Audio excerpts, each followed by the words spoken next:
So we've been here in remote East Indonesia, not far from East Timor. I think is about an hour ahead of me. And we came at the invitation of both the Australian Red Cross and the Indonesian Red Cross, known as PMI. Really, after 4 years of funding a program here, a number of us at the Society of Women Leaders Giving Circle, I'm just going to, when I do something wrong, I'm going to go over and then you're going to edit it later. Here at Society of Women Leaders. Yeah. 4 years ago, because the women at Society of Women Leaders, because some of the members of Society of Women Leaders were very interested to see and learn really more about the project. We have a complete understanding as mature philanthropists that not all of us can travel around the world, and just with the intention of looking at a program. But for us, it was really a desire to understand how the program works, to see if it's been successful, and to figure out what we're going to do next. With our policy of 50% of all of our funds that we raise each year being allocated to international communities and 50% in the domestic arena, we just wanted to learn more about our work in the international area. So with that partnership of Society of Women Leaders, SWL, Australian Red Cross, the ARC, and Indonesian Red Cross, PMI, we're learning a lot about acronyms in this work that we do. We've really been able to forge a new kind of project of working together. Of course, we focused on maternal and child health. And in the last 48 hours, we've visited 4 different communities where our support has made a difference. What I've really understood about this project, being here and having a look at it, that I didn't quite understand before, is that this truly is about working with communities as opposed to telling communities what we think needs to be done. And that kind of approach is a slower, more strategic approach. But from what we've seen in the last couple of days, it's getting better results. There's a whole group of volunteers that are mobilised from Red Cross Indonesia to support the work. The women themselves are talking to the agencies about what they want, what some of their challenges are. And we visited the health clinics where we saw babies being weighed, other markers of health and nutrition, and a real sense of the community themselves doing the activity as opposed to people from the outside coming in. We just didn't want to present ourselves as people that had the answers, but really we're the ones that are learning on the journey. As usual in a situation like this, as foreigners, we were greeted with incredible respect and honour. There was dancing, there was chanting, which made us all feel a little uncomfortable really, because we didn't want that attention on us. But at the core of that is a desire for people to understand other people, and that was just a gift for us, and it was very beautiful. Some of the very strong women in the community put up their hand during the Q&A time and have shared with us some of the ongoing challenges they see for the area, particularly around things like carting water from long distances away that's not clean. So they implored us to think about ways that we can support implementing cleaner, better water programs here. So our job now is to go back to Australia and chat with the Red Cross there and connect with the Red Cross in Indonesia and see what our next project will be. How does it feel being the chair of Society of Women Leaders and seeing your fellow members experience this along with you? Yeah, being the chair of a group of such strong, incredible women leaders is just a privilege, and to be able to bring 4 other members on the trip and for us all to be exposed to this and learn together is remarkable. It's one thing to learn intellectually about something and to be able to donate money. It's another to come together as a group of 5 women with genuinely open hearts that want to learn about this work And really our desire is to become better humanitarians and more informed advocates, so that when we're having conversations with our friends and people who ask us, why in the world did you go to Indonesia, we've got an informed update to provide about our work and the work of Red Cross. So it's just a privilege, and it's very humbling to be able to serve in this capacity. And what would you say to the members back at home that weren't able to make this trip with this group? What would I say to the members back home? Your money has gone to incredible program work. The work that we do is not a band-aid solution. It's long-term community development work. It involves so much more than just health and nutrition programming. It involves educating communities so that they can be better informed in the programs that they want to implement. It involves mobilising volunteers. I found out today that in early stages of becoming a mum, sometimes in a context like this, you can't afford the basics that your baby needs. And our money is used for emergency support in that regard as well. So our money is being used well.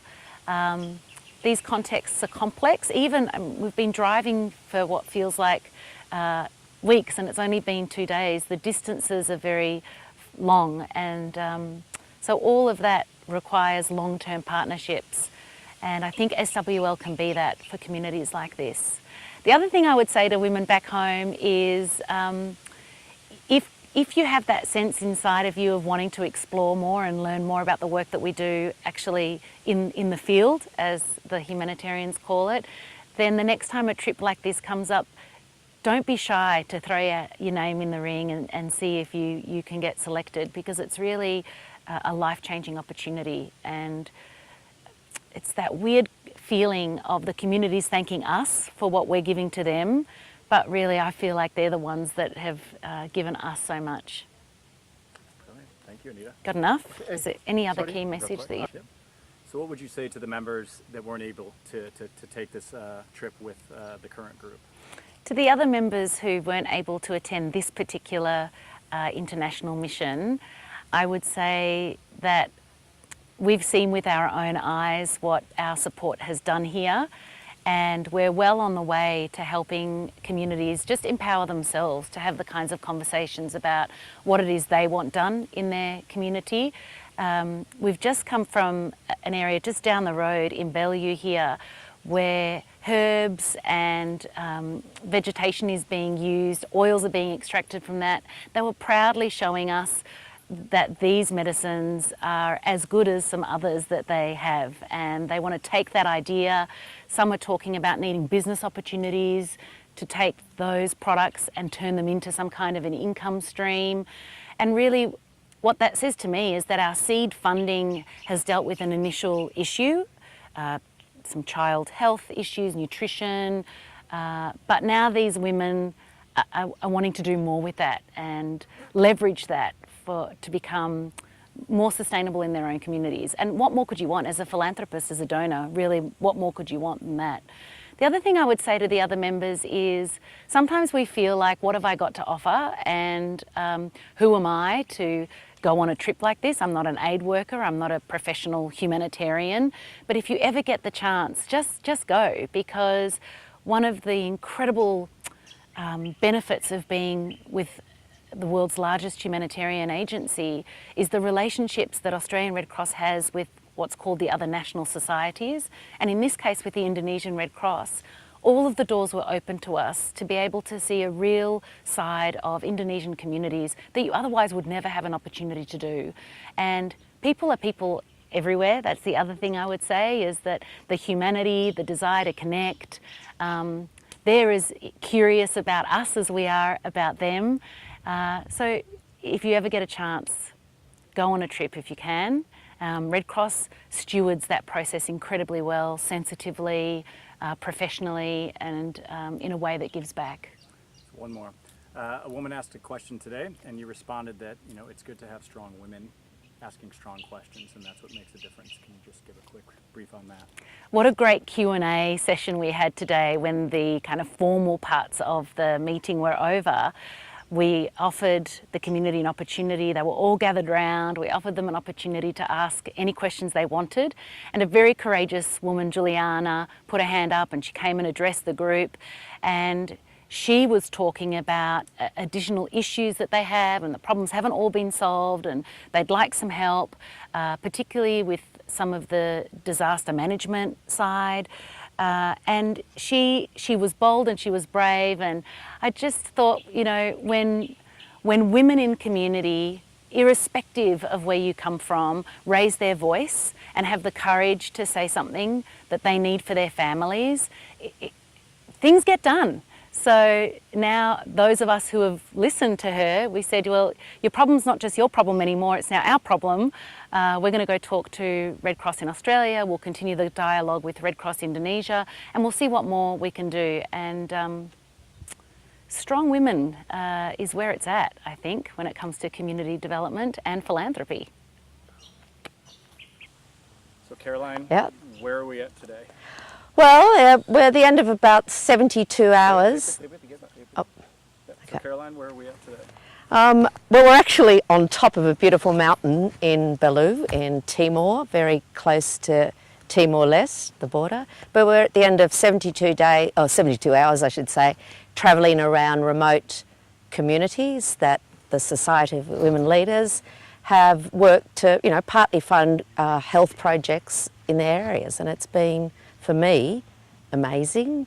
I'm almost embarrassed, but to say that I'm so proud. It's made me feel really proud as an individual and proud of the group that I belong to, because we saw in action where our efforts are going. You know, it's very easy for us to sit at home in Australia, maybe at one of our events, and pat ourselves on the back, but to be here and see the people, particularly the women and the children, that are so grateful for the small things that we've done to impact their lives, their health, their families. It's very humbling, and as I said, I feel so proud.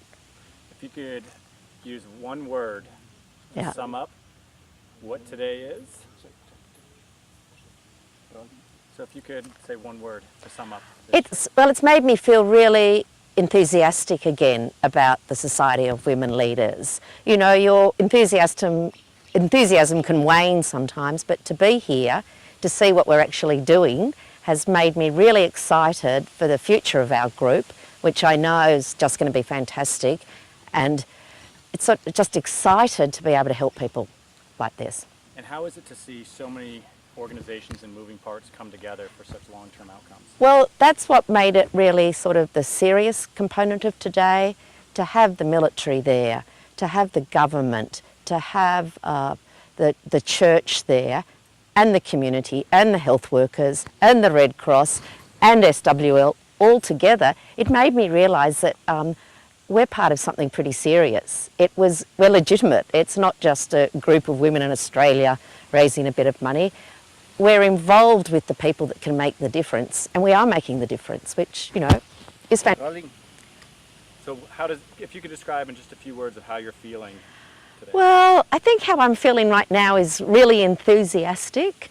I've got a renewed energy for SWL to be here to see the work that the funds we raise, the help that we're giving in these communities, and to be here with, you know, important government members, the military, health workers, the local Red Cross, the Australian Red Cross, medical workers, and of course the local village people. It legitimises what we're doing, and it makes me feel, you know, really happy to be part of it and enthusiastic for the future of our group. It's fantastic. Okay. So Danny, how does it feel to be where we're at right now? To be where we're at right now is super surreal for me, a little overwhelming, privileged, and very proud, very, very proud to be here.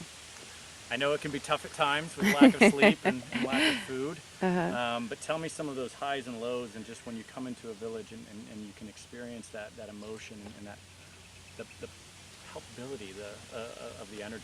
Yeah, well, I'll start with the lows, and I think those lows come from a very privileged lifestyle, home comforts that we are also lucky to have. And to come out onto the field and see these villages and enter into so much heart and soul is quite incredible. And all of your home luxuries that you're missing and the hardness that you're experiencing on these trips actually dissipates, and you are completely involved in what is happening. I know that you've been talking with your family. What are some of the things that you're sharing from here with them? Sorry, I'm moving.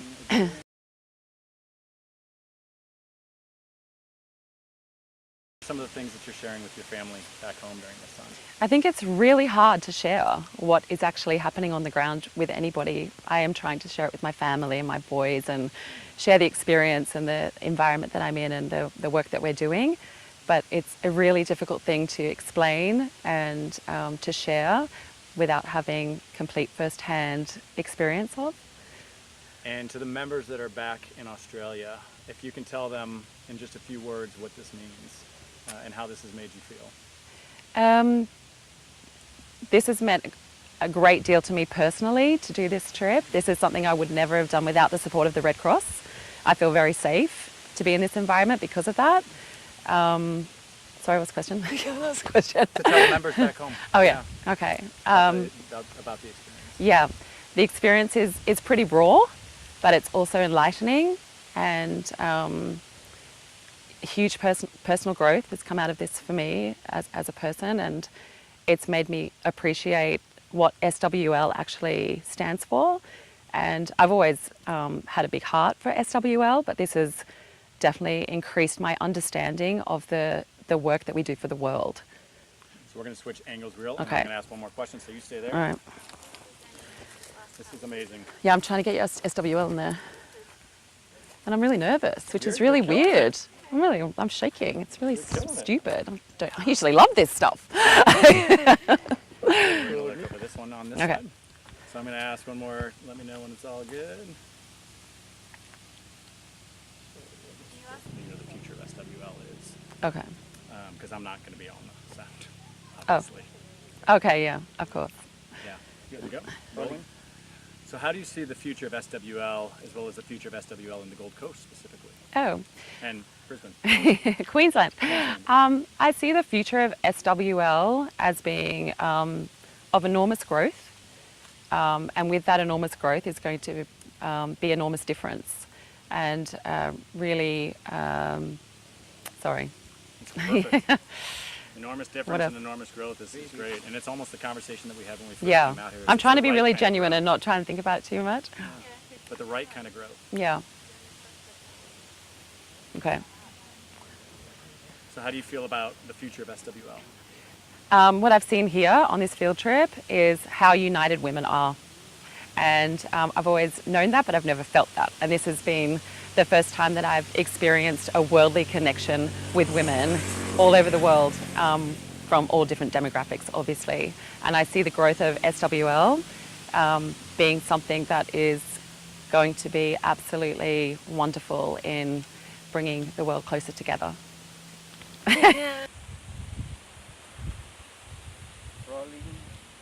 So Kate, as a new member of Society of Women Leaders, how does it feel to be experiencing what you've experienced today? It feels very special, actually, is a word I'd use, to have this opportunity to come and see the results of the funds that we raise at home. I think we all have really good intentions, but once you come here and you actually see the faces of the women and the children that we have helped in the village, you can just see the impact that this work has had, and it really is such an incredible chance to feel so deeply how much help we can be for these villages.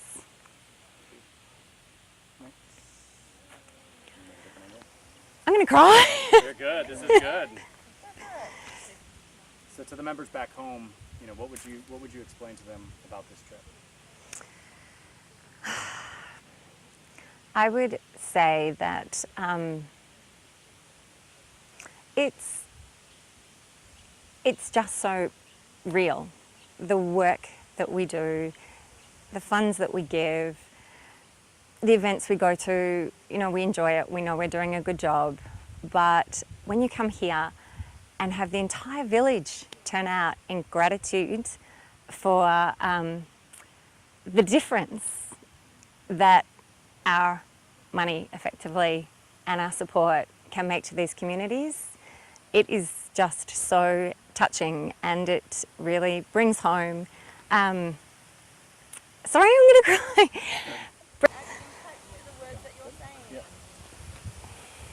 So as this program, so as this program, you know, is wrapping up with a 4-year commitment, what do you see as the future for SWL with the new programming in Timor-Leste? Okay, I was really worried that our funding for this program is actually finishing in June this year. The program is, but through talking to lots of people, Red Cross Australia, Red Cross in Indonesia, you realise that the goal is for the program to be self-supporting, and we've done that. These communities are doing an amazing job. They can run the maternity and healthcare centres on their own. This is very, very Timor. So, Think you're kidding me? real quick, so we're just gonna keep it going. Okay, So what was the question? with the future, with Indonesia and the funding wrapping up, Yes, with the okay. 4-year and moving on to Timor-Leste, Okay. how do you feel about the future of that? Okay, so I was quite concerned when we came here that actually the funding for this program is finishing and the program itself is discontinuing, but I've realised through talking to so many people, PMI, Australian Red Cross, that that actually we've really sort of achieved one of the main aims of this program. It's now self-sustaining. The mothers are much more aware of nutrition. They're aware of the importance of getting their children weighed.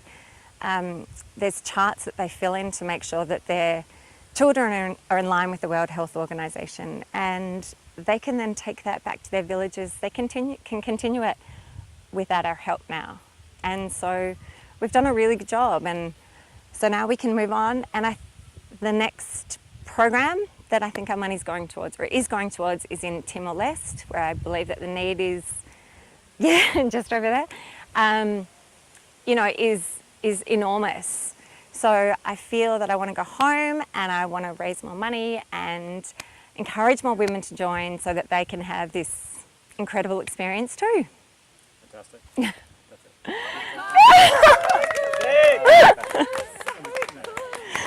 I'm a mess. So Brooke, you mentioned about the sisterhood, and I know that you've joined with other family members. Tell me what that sisterhood means to you now. I think it has a whole different meaning now. I remember early on in my membership, not that long ago, listening in some of the events and hearing turns of phrase like, we need to grow in the right ways. Obviously, as a cohort, we do want to grow, but we need to be mindful of the types of members that we choose to come on board. At that time, I didn't really understand those statements and I probably misinterpreted them. Now I know exactly what that means, because to be a member of the Society of Women Leaders, to be a member of this sisterhood, it takes a certain type of woman who is willing to wholeheartedly engage in her journey of philanthropy and to have an open heart of learning, and also a sense of camaraderie to teaching, because we're all at different stages in this group in our philanthropy. And now that statement just makes so much more sense to me after this trip. So do you have any mentors in the group? And so you're traveling with 4 other Society of Women Leaders in varying degrees in life and memberships in society. How is it traveling with the other members, and what does that mean to you on this specific trip? Selfishly, it's extremely beneficial for me. I'm learning from a group of women who are, relative to myself, very experienced philanthropists, and the types of lessons that they can teach me about humility, about giving. I'm very grateful to be able to learn from great women within the group. How do you see your particular self as the future in SWL? What do you see your future like in SWL? I hope my future in SWL can be great, and I hope in the future, I hope my future in SWL will one day be in a role of teaching. Right now, sometimes I feel a little bit selfish. I show up to these types of events, amazing trips, and I just learn, and that's an incredible experience for me. One day I hope to have the opportunity to be able to give back in the capacity of a more mature philanthropist. So in 5 years in SWL, what would you tell a new member about this experience? Well, tomorrow in SWL, I would tell a new member about this experience that next time the opportunity comes up for a trip, to absolutely put your name down, and if you're lucky enough to be selected, that you will have a life-changing experience. In 5 years' time, I hope I have a completely different perspective on this trip. I'm sure my learnings from this trip will continue to evolve as my perspective as a more mature philanthropist evolves. But all I can say is that right now, if you do have the opportunity, or if ever again an opportunity for an international mission arises, it's absolutely worthwhile to take that time out of our busy lives, out of our busy schedules, to come and see the work that we do at home in action here in the communities. So seeing this program wrapping up and being, seeing this program wrapping up and knowing what you've just voted on at the last annual members meeting, how do you feel for the future and the longevity of the program at Timor-Leste and being able to create programs that sustain themselves moving forward? How does that make you feel? I have absolute confidence. I think I shared concerns with some of the other members coming into to visit these communities that we were in a way launching and leaving, setting up a program, establishing these clinics that women were visiting, and that we were somehow abandoning them in going. But what I've learnt on this trip is that what we're actually doing is we're teaching a man to fish. We're coming into the communities, we're giving community members skills, we're actually listening to them and taking their own ideas. We learnt today of a group of women who have re-established traditional medicines in their communities through their own initiative, and that type of evidence has given me great confidence that these women will continue to implement the programming that we have set up and given them the skills and knowledge to do. So heading into Timor-Leste, I feel extraordinarily confident that we will, with the help of Australian Red Cross, be able, and PMI, be able to do exactly that. Motorbike. Great job. Thank you. The sustainability and movement into a new program area, specifically Timor-Leste. So heading into Timor-Leste, I'm really hopeful that we'll be able to achieve some of the same things that we've achieved here in eastern Indonesia, teaching communities, giving Australian Red Cross and Palang Merah Indonesia the resources to be able to teach and set up programs that have longevity for community members. Boom. Done. We're out.